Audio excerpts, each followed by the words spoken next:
হরে কৃষ্ণা। রাধে রাধে বন্ধুরা, আমাদের বৃন্দাবন বেঙ্গলি ব্লকে আমি শুক্লা আপনাদের সকলকে জানাই সুস্বাগতম। তো আপনারা সকলেই কেমন আছেন আশা করি রাধা মাধবের কৃপায় সকলেই ভালো আছেন। তো আমরাও ভালো আছি। তো আজকে বন্ধুরা আপনাদের জন্য নিয়ে এসেছি, সামনে আসছে পুরুষোত্তম মাসের পরমা একাদশী। তো অনেক পবিত্র পুরুষোত্তম মাসের আগের একাদশী ছিল, আপনাদের বললাম যে যেহেতু বছরে দেখুন 12 মাসে যে 24টা একাদশী, তো এটা হলো পুরুষোত্তম মাস, অধিক মাস, অনেক মাহাত্ম্যপূর্ণ। যা আপনারা মানে পুণ্যফল করবেন, যা করবেন সব হাজার গুণ ফল লাভ হবে। হরি বল। তো পুরুষোত্তম মাসে দুটো একাদশী, এটা হলো দ্বিতীয় একাদশী, কৃষ্ণপক্ষের একাদশী। তো এবার বন্ধুরা একাদশী পড়েছে 11 তারিখ, অর্থাৎ 11ই জুন। তো আমাদের বেশিরভাগ স্থানে ভারত, বাংলাদেশ, আমাদের বৃন্দাবনে, হ্যাঁ, নেপাল, ভুটান, শ্রীলঙ্কা, এখানে দিল্লি, উত্তরপ্রদেশ সমস্ত জায়গাতেই পড়েছে 11 তারিখ, 11ই জুন বৃহস্পতিবার একাদশী। আর পালন হবে পরের দিন 12 তারিখ। আর চীন, জাপান, রাশিয়া এই সমস্ত কিছু জায়গাতে রয়েছে 12 তারিখে। তো আপনারা সকলে সুন্দর করে পালন করবেন। যারা বন্ধুরা এখনও একাদশী শুরু করেননি, হ্যাঁ, অনেকে ভাবেন যে একাদশী কি সবাই করতে পারে নাকি শুধু বয়স্করা করে, বিধবারা করে, এরকম না বন্ধুরা। একাদশী সবাই করতে পারে, ছোট বড় সবাই, সধবা বিধবা, হ্যাঁ, ছোট থেকে দেখুন যখন থেকে আপনার জ্ঞান হয়, অনেকে দেখবেন যারা ভক্তি লাইনে রয়েছে তাদের কিন্তু ছোট থেকে বাচ্চারা কিন্তু একাদশী করে, তাই না? একাদশী অনেক কিছু পাওয়া যায়। আপনারা হয়তো অনেকে ভাবে যে একাদশীতে তো অন্ন, রুটি, মুড়ি এগুলো খেতে নেই, তাহলে আমরা কি খাবো, তাই না? তো এরকম না বন্ধুরা, দেখুন অনেকে নির্জলা করে ভগবানের। দেখুন একাদশী হলো ভগবান শ্রীকৃষ্ণের সব থেকে প্রিয় ব্রত। তো অনেক বেশি কৃষ্ণ প্রেম লাভ করা যায়, কৃষ্ণ ভক্তিপথে অনেক অগ্রসর হওয়া যায়। তো সেজন্য অনেকে কী করে একাদশীতে নির্জলা থাকে, মানে কোনো কিছু গ্রহণ করে না, শুধু ভগবানের নাম করে।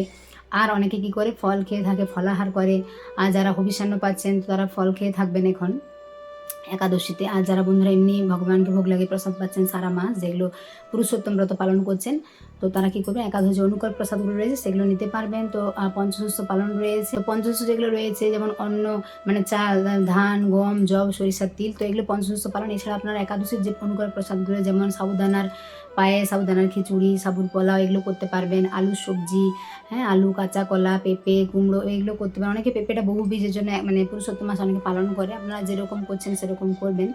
হ্যাঁ, তো কাঁচা কলা সবজি করতে পারেন, অনেক সুন্দর হয়। আলুর চিপস করতে পারবেন, বাদাম ভাজি, বাদাম সেদ্ধ, হ্যাঁ, বাদামের ঘুগনি, অনেক কিছু করা যায়। তো দেখুন অল্প অল্প সামান্য পরিমাণ গ্রহণ করলেই দেখবেন আর মানে খিদেও পায় না। তো ভগবানের নাম করাটাই মেন। আপনারা যত বেশি এই দিনে ভগবানের নাম সাধন ভজন করবেন, হ্যাঁ, জপ করবেন, অধিক গুণ ফল লাভ হবে। একাদশী, পরমা একাদশী। তো আমরা এই দিনেও পরিক্রমা মার্গে সেবা করব, মানে বানর সেবা, ভক্ত সেবা, আর পরিক্রমাও করব সন্ধ্যাবেলা। তো সেই ভিডিওগুলো আপনাদেরকে দেখাবো, কেননা এখন প্রতিদিন আমাদের বৃন্দাবনে অনেক ভিড় হচ্ছে। যেহেতু পুরুষোত্তম মাস আর কয়েকটা দিন আছে, 15 তারিখে শেষ হয়ে যাবে অধিক মাস। আমরা রাধাকুণ্ডও গিয়েছিলাম, অনেক ভালো, ভগবানের অনেক কৃপা, রাধারানীর অনেক কৃপা, আমাদের ভক্তরা এসেছিলেন।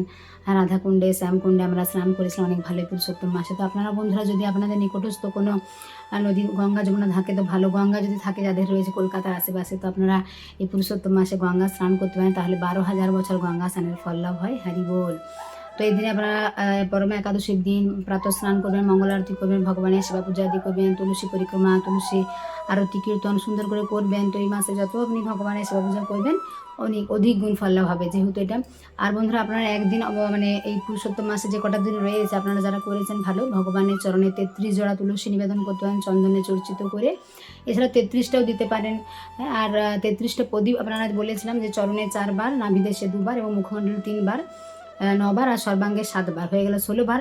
আর পুরো আবার সর্বাঙ্গে 17 বার, মোট 33 বার ভগবানকে দীপ এরকম করে দেখাবেন, তাহলে ভালো অর্পণ করলে। আর 33টা প্রদীপ আপনারা একদিন, তো একাদশীর দিনে আপনারা দিতে পারেন ভগবানকে। আর আপনারা বন্ধুরা এই মানে পুরুষোত্তম মাসে যে কটা দিন রয়েছে একদিন অন্তত 33টা প্রদীপ সাজিয়ে এরকম করে থালার মধ্যে করে ভগবানকে যদি এরকম করে আরতি করেন তাহলে কিন্তু অনেক ভালো, অনেক বেশি কৃপা আশীর্বাদ লাভ করতে পারেন ভগবানের, মানে অনেক কৃষ্ণ প্রেম লাভ করতে পারবেন। তো অনেক ভালো। তো সকলে সুন্দর করে পালন করুন পরমা একাদশী। একাদশীর আগের দিন তেমনিতে তো অনেকে পুরুষোত্তম মাসে পুরো মাসটা নিরামিষ আহার গ্রহণ করছেন, আর যারা করছেন না তারা মানে আগের দিন, একাদশীর আগের দিন, একাদশীর পরের দিন নিরামিষ আহার গ্রহণ করবেন। পুরুষোত্তম মাসে যে আপনি যত দেখুন ভগবানের সাধন ভজন করবেন ততই কিন্তু অনেক ফল লাভ। অনেকে তো অনেক সুন্দর করে পালন করছেন, আমাদের অনেকে ফোন করে জানাচ্ছিলেন যে মাতাজি আমরা এইগুলো পালন করছি, তো খুব ভালো। হ্যাঁ, পুরুষোত্তম মাসে ভগবানের অনেক বেশি কৃপা। যেমন আমরা দেখি বৃন্দাবনে কার্তিক মাসে কত ভক্ত আসে, তাই না? বলে দামোদর মাস পালন করবো, তো এটা বন্ধুরা দামোদর মাসের থেকেও অনেক বেশি কৃপা আশীর্বাদ লাভ হবে পুরুষোত্তম মাসে। দানের অনেক মাহাত্ম্য রয়েছে। আমাদের ওয়েস্ট বেঙ্গল থেকে অনেক মাতাজিরা, প্রভুজিরা আমাদেরকে সেবা রাশি পাঠান একাদশীতে বানর সেবা, ভক্ত সেবা করার জন্য। তো আমরা যেহেতু রাধারানীর কৃপায় বৃন্দাবনে রয়েছি, হ্যাঁ, তো রাধারানী বৃন্দাবনে বাস দিয়েছেন, তো সেজন্য আমরা ভক্তদের হয়ে বানর সেবা গো সেবা করে দিই ওনার বাড়িতে বসেই, কিন্তু সেই ফল লাভটা করতে পারছেন, কেননা ওনারা আসতে পারছেন না, এখানে এসে সেবা করতে পারছেন না, আমরা ওনাদের হয়ে সেবা করে দিচ্ছি, তো সেই পুণ্য ফলটা কিন্তু ওনারা বাড়ি বসেই লাভ করতে পারছেন। হারি বল। তো দানের অনেক মাহাত্ম্য রয়েছে, আপনারা সেবা রাশি পাঠাতে পারেন, আপনাদের হয়েও আমরা দান করে দিতে পারবো। তো এখন বন্ধুরা আপনাদেরকে পরমা একাদশীর মাহাত্ম্য বলবো, আপনারা মন দিয়ে শ্রবণ করুন। আর এই যে বন্ধুরা আপনাদের বলেছিলাম একাদশী মাহাত্ম্য আপনারা একটা নিয়ে নেবেন এবং এই একাদশীর দিনে একাদশী মাহাত্ম্য পাঠ করবেন, যারা পারবেন না শ্রবণ করবেন, তাহলে কিন্তু অনেক ফল লাভ হবে। এখন শ্রবণ করুন পরমা একাদশীর ব্রত মাহাত্ম্য। মহারাজ যুধিষ্ঠির বললেন, হে কৃষ্ণ, পুরুষোত্তম মাসের কৃষ্ণপক্ষের একাদশীর নাম কি এবং এর বিধি বা কী, দয়া করে আমাকে বলুন। শ্রীকৃষ্ণ বললেন, হে যুধিষ্ঠির, সুখ ভোগ মুক্তি আনন্দ প্রদানকারী পবিত্র এবং পাপ বিনাশিনী একাদশীর নাম পরমা। পূর্বে বর্ণিত একাদশীর বিধি অনুসারে এই ব্রত পালন করা কর্তব্য। এখন এই ব্রত বিষয়ে এক মনোহর কাহিনী তোমাকে বলবো। কাম্পিল্য নগরে মুনি ঋষিদের কাছে আমি তা শুনেছিলাম। কাম্পিল্য নগরে সুমেধা নামে এক ব্রাহ্মণ বাস করতেন। তার স্ত্রীর নাম ছিল পবিত্রা। তিনি অত্যন্ত পতিব্রতা ছিলেন, কিন্তু পূর্ব কর্মফলে এ ব্রাহ্মণ ধনহীন হয়ে পড়েন। ভিক্ষা চেয়েও তার কিছুই জুটত না, কিন্তু তার স্ত্রী নিজ পতির সেবা নিষ্ঠা সহকারে করতেন। গৃহে অতিথি সেবার জন্য প্রয়োজনে অনাহারে থাকতেন। স্বামীকে কখনো বলতেন না যে গৃহে অন্ন নেই। পত্নীর শারীরিক দুরাবস্থার কথা চিন্তা করে ব্রাহ্মণ নিজের ভাগ্যকে দোষারোপ করতেন। একদিন পত্নী প্রিয়ঙ্বদাকে বললেন, হে কান্তে, আমি ধনবান মানুষদের কাছেও ভিক্ষা চেয়ে পাই না, বলো এখন আমি কি করব? ধন সংগ্রহের জন্য আমি অন্য কোথাও যেতে চাই, তুমি আমাকে অনুমতি দাও। ব্রাহ্মণ পত্নী তখন তাকে বললেন, হে বিদ্বান, এ জগতে মানুষ তার পূর্ব সঞ্চিত ফল ভোগ করে। পূর্বজন্মের কোনো ফল না থাকলে স্বর্ণ পর্বতে গেলেও কিছু পাওয়া যাবে না। হে স্বামী, পূর্বজন্মে আমি অথবা আপনি কেউই ধনসম্পদ ইত্যাদি কোনো কিছুই সৎপাত্রে দান করিনি, তাই আমাদের ভাগ্যে যা আছে তা এখানে থেকেই লাভ হবে। আপনাকে ছাড়া আমি এক মুহূর্ত থাকতে পারবো না, কেননা পতিহীনাকে দুর্ভাগা বলে সবাই তখন নিন্দা করবে। অতএব এখানে যা ধন লাভ হয় তাই দিয়ে দিন যাপন করুন। ওই বিচক্ষণ ব্রাহ্মণ পত্নীর কথা শুনে ওই নগরেই রইলেন। একদিন মুনিশ্রেষ্ঠ কৌণ্ডিল্য সেখানে এলেন। তাকে দেখে সুমেধা খুব খুশি হলেন। ব্রাহ্মণ সস্ত্রীক মুনিকে প্রণাম জানালেন, সুন্দর আসন দিয়ে তার পূজা করলেন। ওই দম্পতি আনন্দ সহকারে মুনিকে ভোজন করালেন। এরপর ব্রাহ্মণ পত্নী জিজ্ঞাসা করলেন, হে মুনিবর, কিভাবে দারিদ্রতা নাশ হয়? বিনা দানে কিভাবে ধন বিদ্যা স্ত্রী লাভ হয়? আমার স্বামী আমাকে এখানে রেখে ভিক্ষার জন্য দূর দেশে যেতে চান, কিন্তু আমি তাকে যেতে নিষেধ করেছি। এখন আমাদের ভাগ্যবশে এখানে আপনার শুভাগমন হয়েছে। আপনার কৃপায় আমাদের দরিদ্রতা অবশ্যই নাশ হবে। দরিদ্রতা বিনষ্ট হয় এমন কোনো ব্রত বা তপস্যার কথা আপনি কৃপা করে আমাদের বলুন। এই কথা শুনে মুনিবর বললেন, হে সাধ্বী, পুরুষোত্তম মাসের কৃষ্ণপক্ষে পরমা নামে সর্বশ্রেষ্ঠা এক একাদশী আছে। এই তিথি ভগবানের অতীব প্রিয়তমা।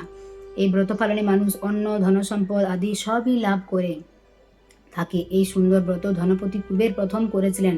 রাজা হরিশ্চন্দ্র এই ব্রত পালনে স্ত্রী পুত্র রাজ্য ফিরে পেয়েছিলেন। হে বিশালাক্ষী, এই জন্য তোমরাও এই ব্রত পালন করো। হে পাণ্ডব, কৌণ্ডিল্য মুনির উপদেশে পতি পত্নী উভয়ে একসঙ্গে বিধিমতো পুরুষোত্তম মাসের পরমা একাদশী ব্রত পালন করলেন। ব্রত সমাপনের পর রাজভবন থেকে এক রাজকুমার তাদের কাছে এলেন।